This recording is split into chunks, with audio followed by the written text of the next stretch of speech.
भाई भी उनका खत्म हो गया है, अब बिल्कुल अकेली है। ये लगभग साल भर से मेरे से बोल रही थी कि मैं गौरी गोपाल आश्रम जाऊंगी। तो मैया को क्या दिक्कत थी वहाँ पे जहाँ थी? और वहाँ कोई करने वाला है नहीं सर। आप सबसे मेरी प्रार्थना है कि आपके अड़ोस पड़ोस में कोई जरूरतमंद लोग हों तो आप उनके बेटा बेटी बन जाओ, आप उनकी सेवा करो। ये सबसे बड़ा पुण्य का। न पति, न बेटा, न बेटी, न घर, न कोई सहायता करने वाला।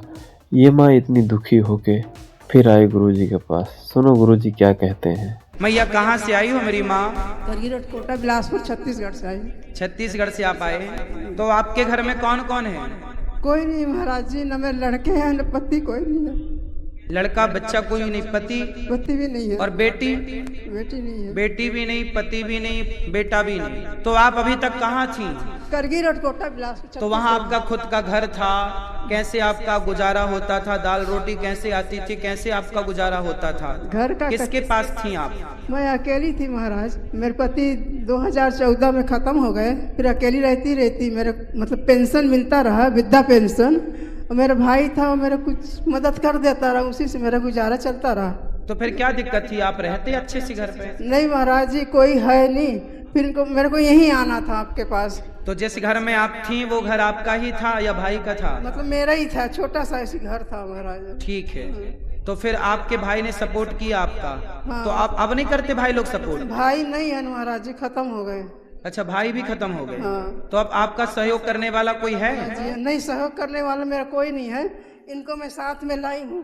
ये कौन है? ये मतलब हमारे पड़ोस में रहती रही, तो मैं इनको बोली कि मेरे गौरी गोपाल आश्रम पहुंचा दो मेरे को, तो लेके आई मेरे। तो ये आपके पड़ोसी हैं? बात कराइए। महाराज जी प्रणाम। तो आपके पड़ोस में मैया रहती हैं? हाँ जी, पड़ोस में रहती। 5-6 साल से इनसे परिचय हुआ है मेरा। और इनके पति 10 साल पहले ही गुजर गए हैं। बेटी बेटा कोई नहीं है। भाई के सहारे में थी, छोटा सा घर था उसमें रहती थी। अब भाई भी उनका खत्म हो गया है, अब बिल्कुल अकेली है। ये लगभग साल भर से मेरे से बोल रही थी कि मैं गौरी गोपाल आश्रम जाऊंगी। मेरे को तो मैया को क्या दिक्कत थी वहाँ पे जहाँ थी ये? और वहाँ कोई करने वाला है ही नहीं सर। तो आप लोग पड़ोसी हैं, यदि परिवार नहीं है तो हम पड़ोसियों की हेल्प कर लेनी चाहिए। मैं क्या है, सर्विस वाली हूँ सर, और मेरा भी हो गया है ट्रांसफर, तो अब इनका देखने वाला तो कोई है नहीं। आपका ट्रांसफर हो गया जी। तो और भी पड़ोसी लोग सेवा नहीं कर सकते? नहीं, कोई नहीं करते हैं सर। अभी तक मैं जहाँ तक देखूं तब तक कोई नहीं करते हैं। मैं आप सबसे प्रार्थना करूंगा कि आपके अड़ोस पड़ोस में कोई ऐसी माँ हो जिसके कोई ना हो करने वाला, पति ना हो, बच्चे ना हो, बूढ़ी हो गई हो, तो हम इंसानियत के नाते अपने अड़ोसियों पड़ोसियों की सेवा तो कर ही सकते हैं। आप सबसे मेरी प्रार्थना है कि आपके अड़ोस पड़ोस में कोई जरूरतमंद लोग हों तो आप उनके बेटा बेटी बन जाओ, आप उनकी सेवा करो। ये सबसे बड़ा पुण्य का काम है। किसी बेसहारा का सहारा बन जाना सबसे बड़ा पुण्य है। जिसके सिर पर छत नहीं उसे छत देना, जिसके पास रोटी नहीं रोटी देना।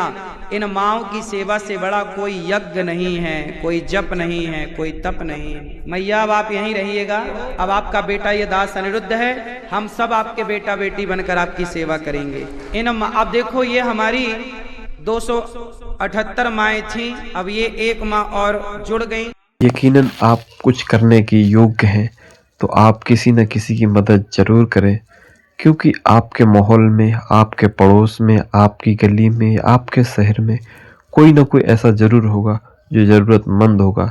मेरे दोस्तों, जो गुरुजी काम करते हैं वो आप भी कर सकते हैं। किसी की मदद, किसी की परेशानी को दूर कर सकते हैं।